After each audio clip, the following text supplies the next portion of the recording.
మన వెబ్సైట్ withchari.inలో త్వరలోనే మోడల్ టెస్టులు అంటే మాక్ టెస్టులు, ప్రీవియస్ ఇయర్స్ ఎగ్జామినేషన్ పేపర్స్ మొదలైనవి పబ్లిష్ చేయడం జరుగుతుంది. అలాగే మన వెబ్సైట్ లింకును క్రింద డిస్క్రిప్షన్లో కూడా ఇవ్వడం జరిగింది. అవన్నీ కూడా పూర్తిగా ఉచితం. తెలంగాణ నిరుద్యోగ అభ్యర్థులకు ఒక అద్భుతమైన అవకాశం వచ్చింది. తెలంగాణ హైకోర్టు రాష్ట్ర వ్యాప్తంగా ఉన్న జిల్లా కోర్టుల్లో 859 ఖాళీల భర్తీకి భారీ నోటిఫికేషన్ విడుదల చేసింది. ఈ వీడియోలో మనం Telangana district courts post recruitment నోటిఫికేషన్కు సంబంధించిన ముఖ్యాంశాలను విశ్లేషణాత్మకంగా తెలుసుకుందాం. నంబర్ 1, ఈ నోటిఫికేషన్ దేని గురించి? తెలంగాణ హైకోర్టు రాష్ట్ర వ్యాప్తంగా ఉన్న జిల్లా కోర్టుల్లో ఖాళీగా ఉన్నటువంటి 859 పోస్టుల భర్తీకి నోటిఫికేషన్ విడుదల చేసింది. ఈ ఉద్యోగాల ప్రత్యేకత ఏంటంటే ఇవి టీజీపీఎస్సీ ద్వారా కాకుండా నేరుగా హైకోర్టు ద్వారానే భర్తీ చేయబడతాయి. కాబట్టి నోటిఫికేషన్ వచ్చినప్పటి నుండి జాయినింగ్ ఇచ్చే వరకు కూడా తెలంగాణ హైకోర్టు ఆధ్వర్యంలోనే ప్రాసెస్ అనేది చాలా వేగంగా ఉంటుంది. మీరు 7వ తరగతి చదివినా లేదా డిగ్రీ పూర్తి చేసినా మీ అర్హతకు తగ్గట్టుగా ఇందులో ఉద్యోగాలు ఉన్నాయి. నంబర్ 2, అధికారిక వెబ్సైట్.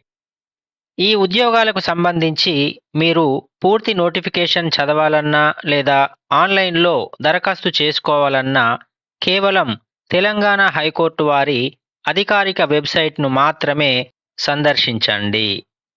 ఆ వెబ్సైట్ అడ్రస్ tshc.gov.in. ఆ వెబ్సైట్ లింకును మరియు రిక్రూట్మెంట్ లింక్స్ను డిస్క్రిప్షన్లో ప్రొవైడ్ చేశాము, ఒకసారి చూడండి.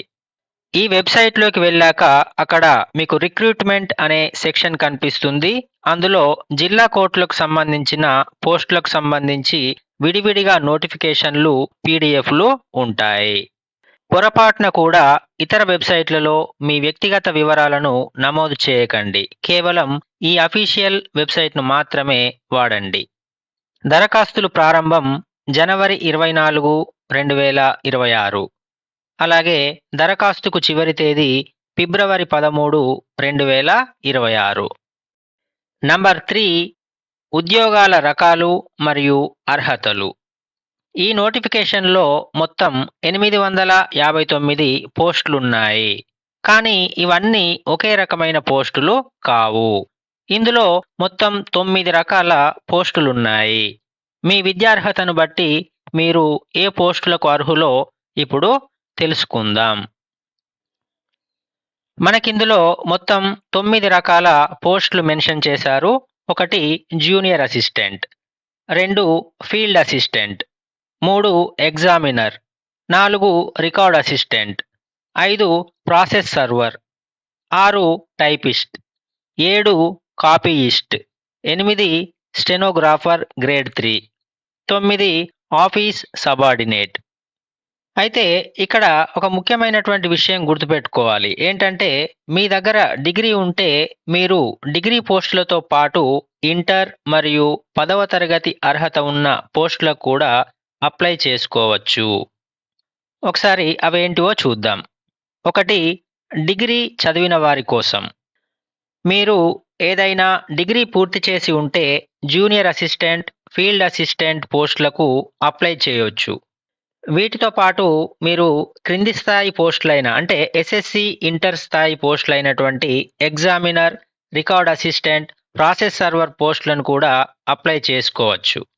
అలాగే ఒకవేళ మీకు డిగ్రీతో పాటు షార్ట్ హ్యాండ్ సర్టిఫికెట్ ఉంటే స్టెనోగ్రాఫర్ గ్రేడ్ 3 పోస్టులకు, అలాగే డిగ్రీతో పాటు టైపింగ్ సర్టిఫికెట్ ఉంటే టైపిస్ట్ పోస్టులకు కూడా అప్లై చేసుకోవచ్చు. 2, ఇంటర్మీడియట్ చదివిన వారి కోసం. మీరు ఇంటర్ పాస్ అయితే ఎగ్జామినర్ మరియు రికార్డ్ అసిస్టెంట్ పోస్టులకు అర్హులు. దీంతో పాటు 10వ తరగతి అర్హత ఉన్నటువంటి ప్రాసెస్ సర్వర్ పోస్టులకు కూడా అప్లై చేసుకోవచ్చు. ఒకవేళ మీకు ఇంటర్తో పాటు టైపింగ్ సర్టిఫికెట్ ఉంటే కాపీయిస్ట్ పోస్టులకు కూడా అప్లై చేసుకోవచ్చు. థర్డ్ 10వ తరగతి మరియు 7వ తరగతి వారి కోసం. 10వ తరగతి పాస్ అయి ఉంటే ప్రాసెస్ సర్వర్ మరియు ఆఫీస్ సబార్డినేట్ పోస్టులకు అప్లై చేయొచ్చు. ఇక అతి తక్కువ చదువుతో అంటే కనీసం 7వ తరగతి చదివిన వారికి, అంటే వాళ్ళు 10th పాస్ ఆర్ ఫెయిల్, అంటే ఒకవేళ 10th ఫెయిల్ అయినా కూడా వీటికి ఆఫీస్ సబార్డినేట్ పోస్టులకు అప్లై చేసుకోవచ్చు.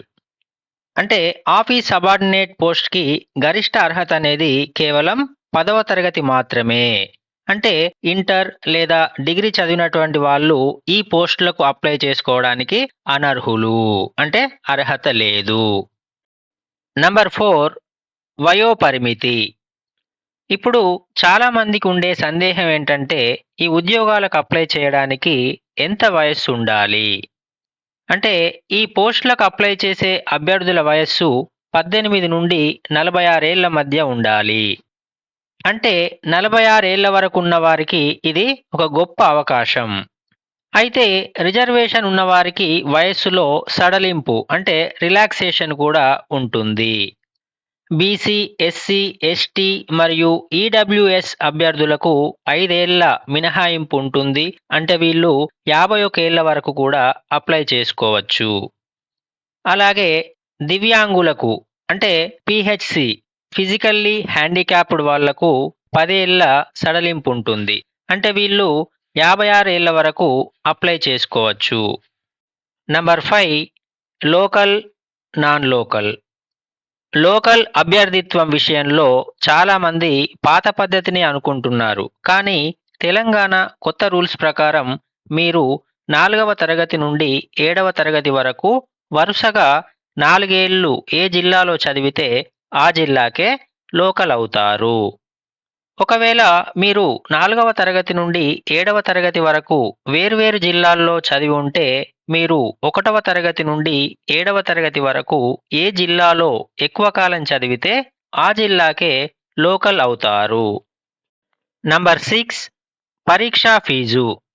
మీరు ఏ పోస్ట్కి అప్లై చేసినా ఫీజు వివరాలు ఎలా ఉంటాయంటే ఓసీ మరియు బీసీ అభ్యర్థులకు 600 రూపాయలు, అలాగే ఎస్సీ, ఎస్టీ మరియు ఈడబ్ల్యూఎస్ అభ్యర్థులకు 400 రూపాయలు ఉంటాయి. అయితే ఇక్కడ మీరు గుర్తుపెట్టుకోవాల్సినటువంటి ముఖ్యమైన విషయం ఏంటంటే మీరు ఒకవేళ ఒకటి కంటే ఎక్కువ పోస్టులకు, అంటే ఫర్ ఎగ్జాంపుల్ జూనియర్ అసిస్టెంట్ అలాగే ఫీల్డ్ అసిస్టెంట్ రెండింటికి అప్లై చేసినట్టయితే రెండింటికి కూడా విడివిడిగా ఎగ్జామ్ ఫీ అనేది చెల్లించాల్సి ఉంటుంది. నంబర్ 7 పరీక్షా విధానం. ఇందులో టైపిస్ట్, కాపీయిస్ట్, స్టెనోగ్రాఫర్ పోస్టులకు మాత్రం స్కిల్ టెస్ట్స్ ఉంటాయి. అలాగే office subordinate and process server పోస్టులకు, అంటే 2 పోస్టులకు మాత్రమే ఓఎంఆర్ బేస్డ్ ఎగ్జామ్ ఉంటుంది. వీటిలో కేవలం జనరల్ నాలెడ్జ్కు సంబంధించినటువంటి 45 ప్రశ్నలు మాత్రమే ఇస్తారు. వాటికి 45 మార్కులు ఉంటాయి. సమయం వచ్చేసి 60 నిమిషాలు, అంటే 1 గంట. అలాగే 5 మార్కులకు గాను ఓరల్ ఇంటర్వ్యూ అనేది, అంటే వైవా వోస్ ఉంటుంది. అయితే typist, copyist, office subordinate, process server ఇవన్నీ కాకుండా మిగతా ఉన్నటువంటి 5 పోస్టులన్నింటికి కూడా కంప్యూటర్ బేస్డ్ ఎగ్జామ్ అనేది ఉంటుంది. అంటే సిబిటి పద్ధతిలో ఉంటుంది. అలాగే వీటికి వచ్చేసరికి ప్రతి పేపర్లో కూడా జనరల్ నాలెడ్జ్కి సంబంధించి 60 క్వశ్చన్స్, జనరల్ ఇంగ్లీష్కు సంబంధించి 40 క్వశ్చన్స్, అంటే మొత్తంగా 100 క్వశ్చన్స్ 100 మార్కులకు 120 నిమిషాలు, అంటే 2 గంటల సమయం అనేది ఉంటుంది. అయితే ఇందులో ఏ ఎగ్జామ్లో కూడా నెగటివ్ మార్కింగ్ అనేది లేదు. నెంబర్ 8 కనీస అర్హత మార్కులు. పరీక్ష రాసిన ప్రతి ఒక్కరిని ఇంటర్వ్యూకి పిలువరు, అంటే మెరిట్ లిస్టులో పేరుండదు. మీరు కనీసం కొన్ని మార్కులు సాధిస్తేనే మిమ్మల్ని అభ్యర్థిగా పరిగణిస్తారు. వీటినే అర్హత మార్కులని అంటారు. మీ కేటగిరీని బట్టి మీకు రావాల్సిన కనీస మార్కులు అనేటివి ఉంటాయి. ఇందులో ఓసీ మరియు ఈడబ్ల్యూఎస్ అభ్యర్థులకు కనీసం 40% మార్కులు రావాలి. బీసీ అభ్యర్థులకు కనీసం 35% మార్కులు రావాలి.